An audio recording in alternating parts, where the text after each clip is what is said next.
Hey everyone, I'm really excited to bring you an amazing person, a guest who actually spoke at my last Keto Summit, Nadiya Padaguana. Welcome. Thank you. She's a naturopathic doctor, and she also works with Jason Fung, who specializes in a lot of things, working with the kidney, intermittent fasting. And so, welcome. The reason I want to bring you on is that you wrote a new book that I wanted to talk about. PCOS. So I want to know what actually is PCOS. Let's just talk about that first. Thank you, Dr. Berg. It's an honor to be here again. We did a podcast for your summit, and then I had the pleasure of speaking at your summit about PCOS, and because that's usually what I speak about, although I do see people with all kinds of different expressions of metabolic syndrome, but my big passion is PCOS, so I would love to talk to you about that today. And so I wanted to thank you once again for inviting me to speak with you today and being at your summit. And I got to meet your lovely wife and being in your home. So thank you again for that. So what is PCOS? First and foremost, very important. Polycystic ovary syndrome. But Dr. Berg, you'd be surprised that probably a great majority of your listeners know what PCOS is, or at least have heard of it. So every time I do a talk, including at your summit, which was a huge audience, by the way, I asked all of those people, how many of you people have heard of PCOS? And almost, I would say at least 80%. And remember that a lot of the talks that we do to a lot of our audiences are medical professionals. That's not the case at the Keto Summit. So It's not just that medical professionals know of PCOS. Unfortunately, it's very common. It is the most common reproductive endocrine concern, hormonal concern of women in their reproductive years. The most common, okay? Statistics say between 80 to maybe 30% of all young women, so premenopausal women, have PCOS, polycystic ovary syndrome. It might be more, it might be less. I don't know, to be totally honest, but the diagnostic criteria is the best way to diagnose PCOS, but this is how it's being diagnosed. So basically, let's go through that. What are the three diagnostic criteria? So 2 out of the 3 and you're diagnosed with PCOS. Even though polycystic ovary syndrome is a syndrome, it's a diagnosis of exclusion, okay? Meaning you have to rule out other possible conditions, right? So there's certain hormonal conditions that can mimic PCOS, but they're not PCOS. So doctors are trained, because it's such a common condition, they're supposed to be trained to rule out other conditions. And when it's not any of those, then if you have 2 out of these 3 expressions. So 1 is clinical expressions, not necessarily lab, but clinical expressions of high male hormones. So we call those androgens or hyperandrogenemia. So high levels of male hormones in a woman, and a lot of us know what this looks like: severe acne, hirsutism, which is facial and body hair growth, and then male pattern baldness in women, right? We're talking about women, and there's actually many others. You could get a very deepening of the voice. You can get an enlarged clitoris. I mean, it gets worse and worse the more of these free male hormones you have going through your body, right? Mm-hmm. So clinical expression of high male hormones, because the lab expressions are not best, because hormones fluctuate throughout the day, so it's very hard to pinpoint. But the clinical expressions are very obvious, and I speak from experience when I was in my 20s. The second thing is abnormal or irregular period and or ovulation, right, which is a big concern. We'll talk a little bit about that. And then the third is the presence of these cysts. That's why it's called polycystic ovary syndrome, the presence of multiple cysts on the ovaries on ultrasound. So when the doctor does an ultrasound or the technician does an ultrasound. So if you have 2 out of these 3 and you've ruled out other conditions, there's a list of conditions, then you're diagnosed with PCOS. Please note that nowhere here did we talk about obesity. So weight is not a diagnostic criteria, or some other related conditions, okay? So that's what PCOS is. Very common, as I said, maybe 8 to 30% of all women, maybe even more. That's a lot. That's huge. That is huge. That is crazy. Very debilitating. Okay, so what do I mean by this? Imagine being 20 years old and a cute young girl or young lady and having facial hair and acne, right? Devastating, terrible. Not to say all these other things, but there's a lot of that in itself can be devastating. 20, I could say 15.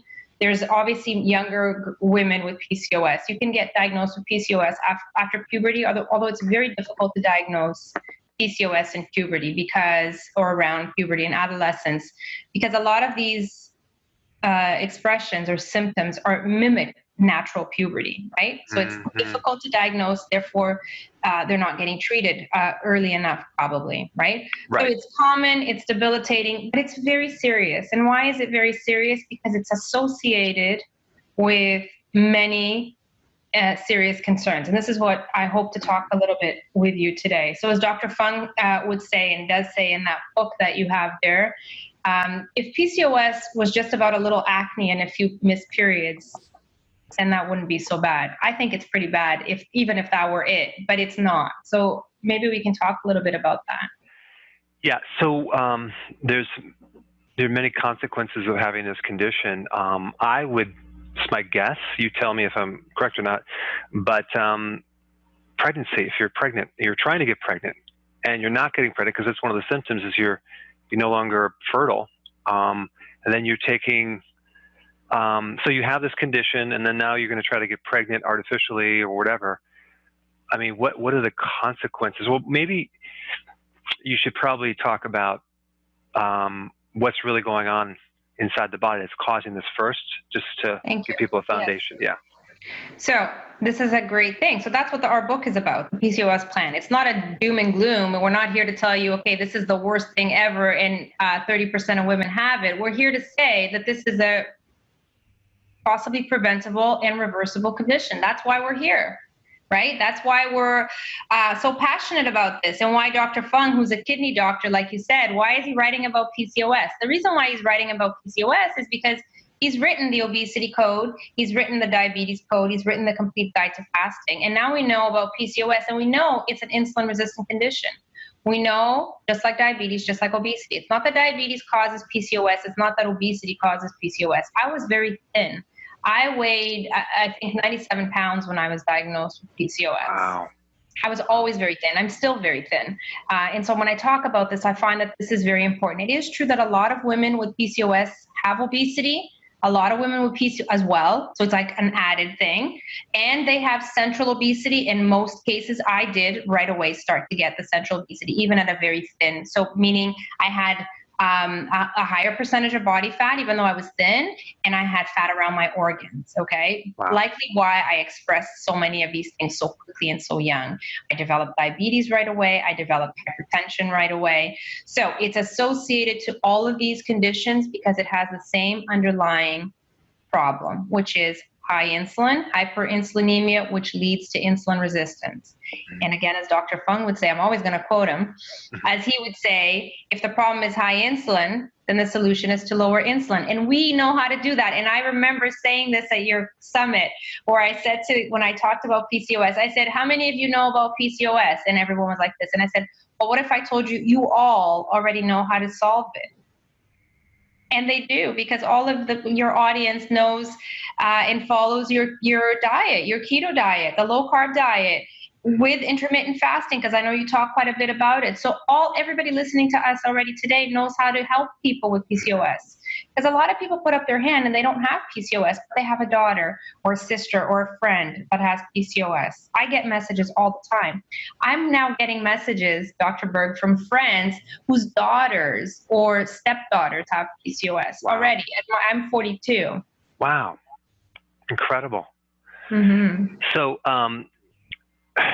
when you do research and you type in PCOS on Google, right? The first 2 or 3 pages, you're going to get the same old by just the same old narrative where they're talking about, well, there's one of the characteristics of PCOS is or associations is they have high insulin, but they don't connect the cause to this condition. So their inability to locate cause and effect.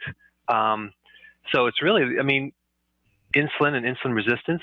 For those of you that are maybe possibly new watching this, or let's say you're searching on the internet trying to find a solution. High insulin is underneath a lot of problems.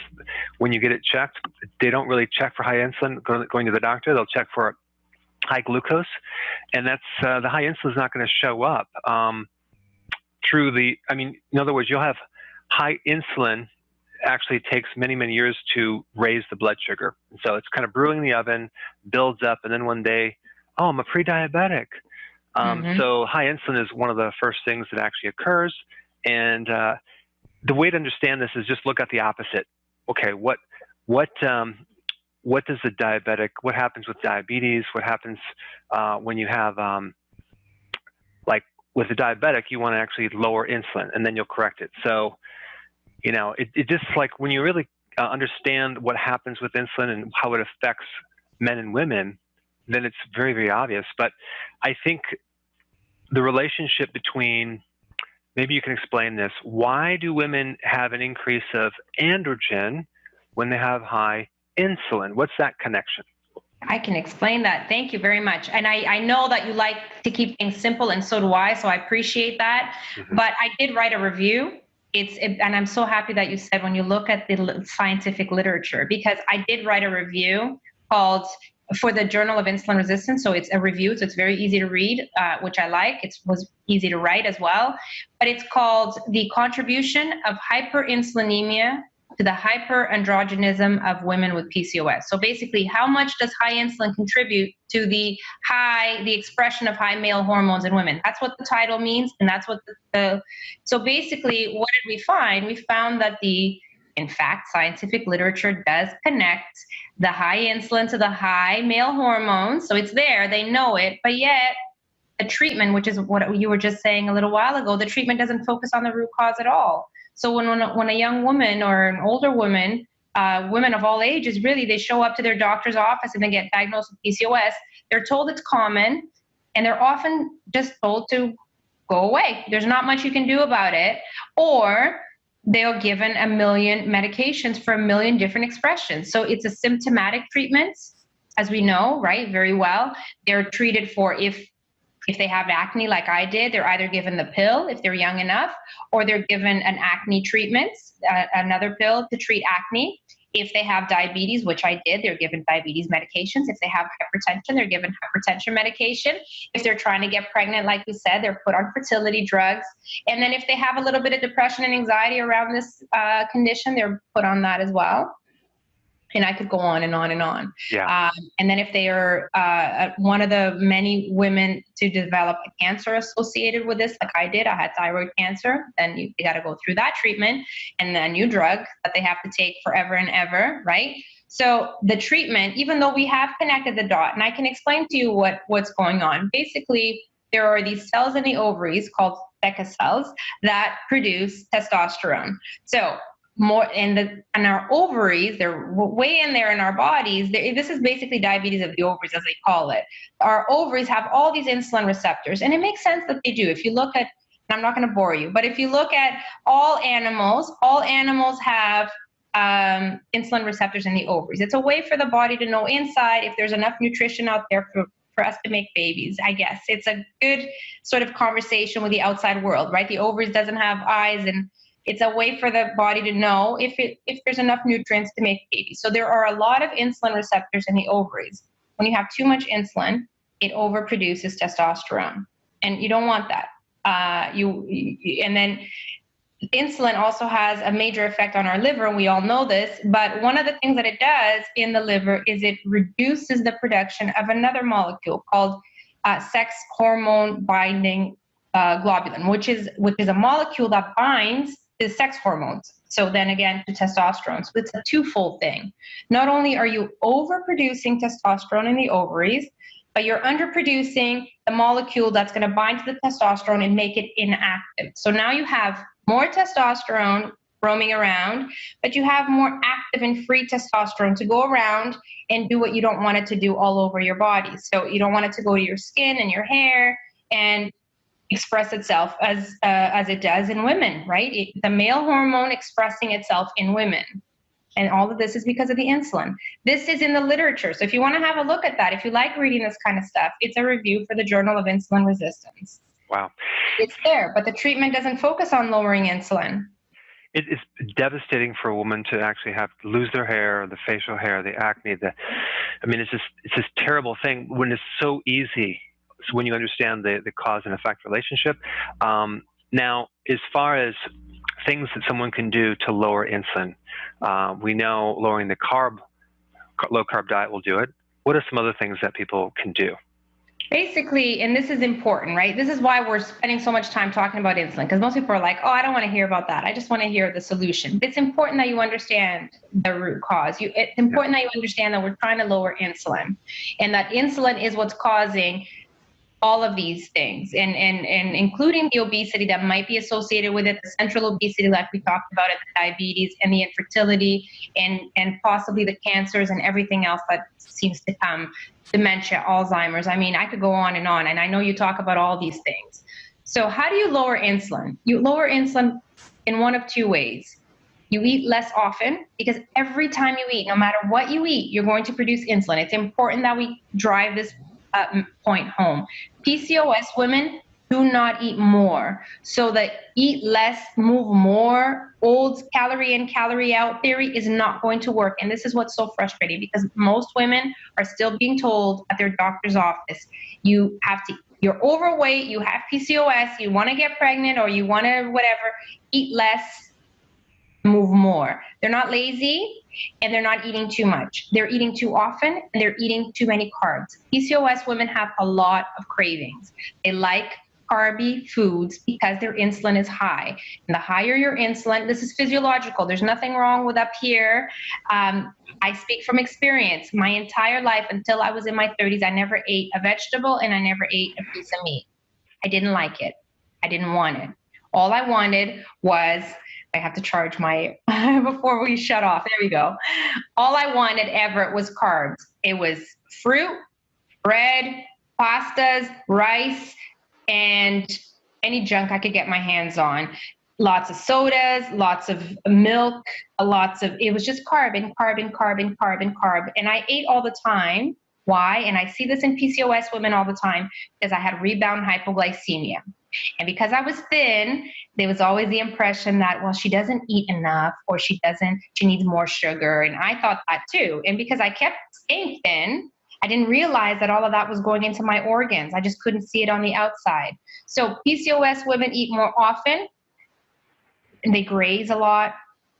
They crave a lot. So here's the concern that I have. So two ways to lower insulin: eat less often, and eat foods that are going to create less of an insulin response. So higher healthy fats, appropriate amounts of protein, and lower carbs. So the ketogenic diet is perfect. It was perfect for me. That's the diet that I followed in my journey. Okay. Here's my concern. PCOS women are smart too. So what are they going to do? They're going to try to find substitutes. I can't have sugar, I can't have bread, I can't whatever, but because they're still craving. The insulin is still high when they start their journey. Even if up here they're ready to go and they have the information, they're going to look for the substitutes. They're going to look for the sweeteners. They're going to look for the low carb breads and everything else, which is going to be an issue, because all of these things are going to raise your insulin. You have to figure out how to eat in time restricted eating windows. You have to eat meals that satiate you and you walk away. You need clean periods between meals. This is the most important thing, in my opinion. So it's a combination of an appropriate low-carb diet with appropriate intermittent fasting periods. Yeah, I think the secret to this whole thing is that, just to let people know, when you do this, your hunger and your cravings go away. That makes it easy to do it. You're not going to be struggling. You're not going to be starving all the time. Not at all. You'll be totally satisfied, because for once you'll be able to burn your own fat, which is a whole new concept. Yes. Wow. So this one thing that's I like about this book here, and I'm going to put a link down below. I'm not even sure if it's available yet for people, but I'm sure it will be soon. But it's available for pre-order, and it comes out April 14th of 2020. Okay, cool. Well, I'm glad I have one of the first copies. You know what I like? You have a lot of diagrams, and I buy a lot of books, and if there's no pictures, I'm like, okay, I'll put that down. I need something with the images. You have a lot of diagrams, helps people understand quickly, and you can really visualize it. So well done. And I know how hard it is to write a book. So it's blood, sweat, and tears. You know, you're over the computer for weeks and months, and yeah, so well done. I don't know how you had time to do that. Well, I wrote the book with Jason Fung. Jason Fung is an experienced author, and he's got very high standards. So I have to tell you that it was a challenge and an experience that I highly appreciate. Now right, exactly. You're happy that it's done and it's completed, and I could imagine. But he, you know, in the end, he just wants a good quality book. He doesn't want, you know, just a whatever. It has to be perfect, and everything has to be perfect, has to fit in.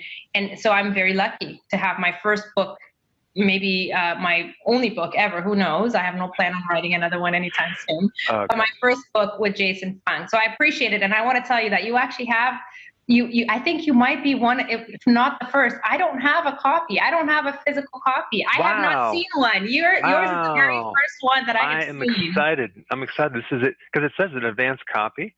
And it is? Yeah, and this is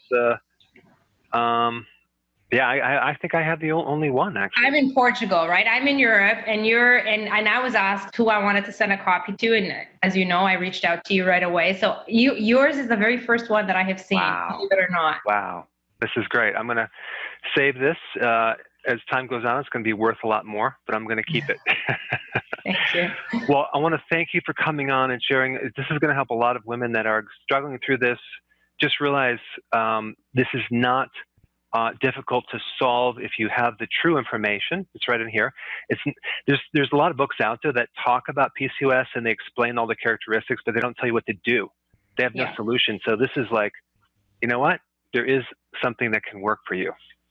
Yeah, I know. As I said earlier, I started off pretty doom and gloom, but our book is all about exactly that. What's the problem? Then here's the solution. It is a practical guide. It has a lot of good information, a lot of good science there that people just can't refute, I hope. And as I said, if you go into the scientific literature, it's there. Before we wrote the book, I did the review. The review supported the writing of this book, really. And so then there's a real good practical, well, I'm very proud of it, practical guide, because it has recipes, it has shopping lists, it has all kinds of stuff. So you probably haven't gotten to that yet. It's at the very end. I did see that, and I was like, wow, boy, you guys just went all out and just put everything in here. This is awesome. We really did, because there isn't, I don't know that there, you know, at least in my research for years, really, there really isn't anything out there like this specifically, even though a lot of people speak about PCOS in their lectures. I find a lot of doctors talk about insulin resistance whenever they have diagrams, insulin resistance in the middle, and they have little bubbles going out. There's the diabetes, obesity. PCOS is always there. Fatty liver, sleep apnea. It's always there. But I don't know. I guess I lived it. Right. I know what this is like. I had 2 children thanks to reversing PCOS.